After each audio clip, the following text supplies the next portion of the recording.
mess hall buzzed with laughter, clinking trays, and the kind of teasing that filled the empty space between deployments. At one corner sat Sergeant Emily Hayes, quiet, composed, her uniform pressed to perfection.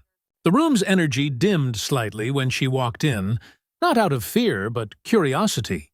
She was one of the few female rangers in a base dominated by men who'd seen too much and trusted too few.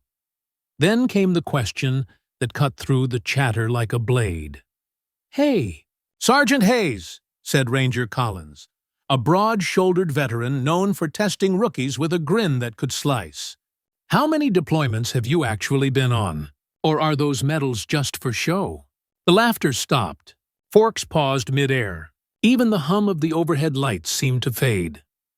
"Before I tell you what happened next, tell me in the comments where you're watching from. I love knowing who's listening." Emily looked up slowly, her brown eyes calm but unreadable. Her hands didn't tremble. They rested gently on the metal table. The silence grew heavier. For a moment, she thought of saying nothing, of letting the whispers fill the gaps. But she'd made a promise long ago, not to let the truth be buried under someone else's doubt. She stood. The scrape of her chair echoed like a challenge. "3," she said softly. "Afghanistan twice, Iraq once. But that's not the question you meant to ask, is it?" Collins blinked, caught off guard. "What's that supposed to mean?" Emily took a slow breath.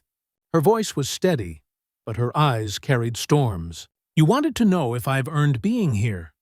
If I've seen what you've seen. If I've lost what you've lost." She paused. "Yes, and more." A murmur rippled through the hall. Someone near the back whispered, "She was with Bravo Team. The convoy that got ambushed." The air thickened. Collins's smirk faltered. He remembered the story. An outpost surrounded. A medic who refused to evacuate until the last soldier was lifted out. Few believed the rumors were true. Emily's gaze drifted past him, lost in memory. "We were hit before sunrise. Dust, smoke, gunfire. Everything blurred. I pulled my teammate out, Corporal Diaz. He didn't make it." Her throat tightened, but she didn't look away. "I carried him 2 miles back to the evac zone because I promised his mother I'd bring him home.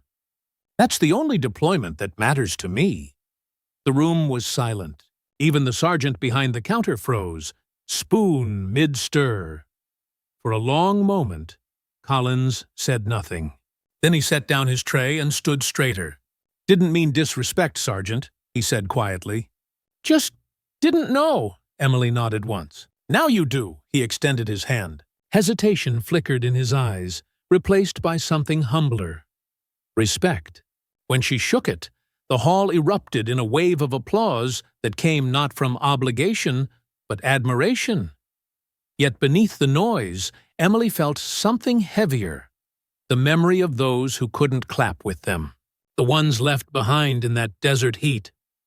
Later that night, long after the crowd had left, she sat alone on the barracks steps, staring up at the stars. She whispered softly, "We did it. Diaz! They finally know." In that stillness, a gentle wind swept across the base, carrying the scent of dust and iron. It felt like an answer. Quiet, unseen, but certain, because respect isn't demanded. It's earned through sacrifice, through silence, through the truth that doesn't need defending. And sometimes, the loudest moment in a soldier's life is the silence that follows when the truth finally lands. So if you ever doubt your worth, remember this: courage doesn't always roar. Sometimes it just stands up, answers softly, and lets the world go quiet. Because strength doesn't shout. It simply stands, and it's heard by everyone who's listening. If this story moved you, share it with someone who needs to hear it today.